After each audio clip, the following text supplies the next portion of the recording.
ನಮಸ್ಕಾರ. ಗೀತಾಸ್ ಕಿಚನ್ಗೆ ಸ್ವಾಗತ ಸುಸ್ವಾಗತ. ಈಗ ಸುಲಭವಾಗಿ ಗೋಬಿ ಮಂಚೂರಿ ಮಾಡುವ ವಿಧಾನವನ್ನು ತಿಳಿದುಕೊಳ್ಳೋಣ. ಬೇಕಾಗಿರುವ ಪದಾರ್ಥಗಳು: ಬಿಡಿಸಿಟ್ಟಿರುವ ಗೋಬಿ,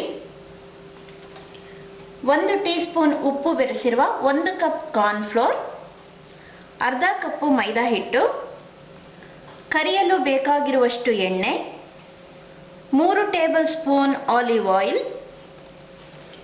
ಈರುಳ್ಳಿ ಚೂರುಗಳು, ಕ್ಯಾಪ್ಸಿಕಮ್ ಚೂರು, ಹೆಚ್ಚಿರುವ 6 ಹಸಿಮೆಣಸಿನಕಾಯಿ, 1 tea spoon ginger paste, 1 tea spoon garlic paste, 4 table spoon sweet chilli sauce, 2 table spoon soya sauce, 4 table spoon hot chilli sauce, ಅಲಂಕಾರಕ್ಕೆ ಬೇಕಾಗಿರುವ ಕೊತ್ತಂಬರಿ ಸೊಪ್ಪು, ಈರುಳ್ಳಿ ಕಾವು, ಹಿಟ್ಟನ್ನು ಕಲಸಲು ಬೇಕಾಗಿರುವ ಬೌಲ್,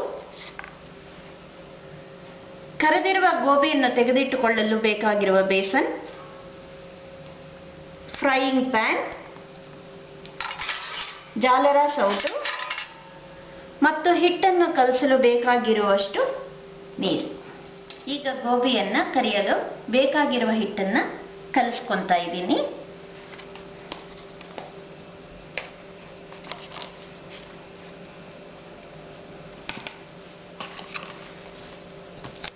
ಕಲಿಸ್ಬೇಕಾದ್ರೆ ಹಿಟ್ಟು ಜಾಸ್ತಿ ಗಟ್ಟಿಯಾಗೂ ಇರಬಾರದು ಅಥವಾ ಜಾಸ್ತಿ ನೀರಾಗೂ ಇರಬಾರ್ದು. ಹಿಟ್ಟಿನ ಹದ ಸರಿಯಾದ ಪ್ರಮಾಣದಲ್ಲಿರಬೇಕು.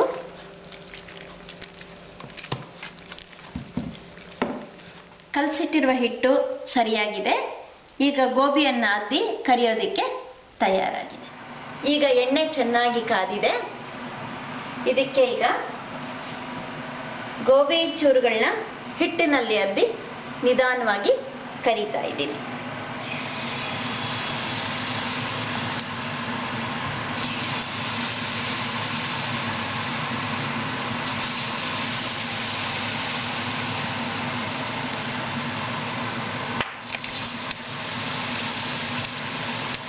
ನಿಧಾನವಾಗಿ ಮೀಡಿಯಂ ಹೀಟ್ನಲ್ಲಿ ಕರೆದ್ರೆ ಗೋಬಿ ಚೆನ್ನಾಗಿ ಕೆಂಪಗೆ ಗರಿಗರಿಯಾಗಿ ಆಗತ್ತೆ. ಈಗ ಗೋಬಿ ಕೆಂಪಗೆ ಗರಿಗರಿಯಾಗಿ ಚೆನ್ನಾಗಿ ಕರೆದಿದ್ದೀನಿ. ಈಗ ಗೋಬಿಗೆ ಬೇಕಾಗಿರೋ ಮಸಾಲೆನ ತಯಾರು ಮಾಡ್ತಾ ಇದ್ದೀನಿ.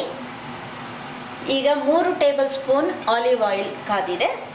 ಇದಕ್ಕೆ ಈರುಳ್ಳಿ ಚೂರುಗಳನ್ನ ನಿಧಾನವಾಗಿ ಹಾಕ್ತಾ ಇದ್ದೀನಿ.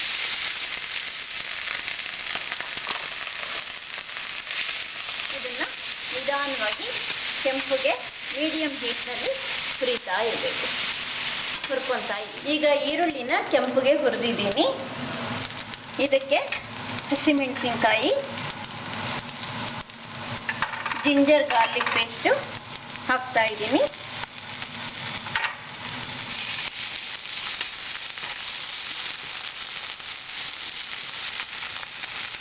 ಆಮೇಲೆ ಹೆಚ್ಚಿರುವಂಥ ಕ್ಯಾಪ್ಸಿಕಮ್ನ ಇದಕ್ಕೆ ಹಾಕಿ 2 ನಿಮಿಷ ಕಾಲ ಹುರಿತೀನಿ. ಈಗ ಈರುಳ್ಳಿ ಕ್ಯಾಪ್ಸಿಕಮ್ 2 ಕೆಂಪುಗೆ ಹುರ್ಕೊಂಡಿದ್ದೀನಿ. ಇದಕ್ಕೆ ಸಾಸ್ಗಳನ್ನ ಹಾಕ್ತಾ ಇದ್ದೀನಿ.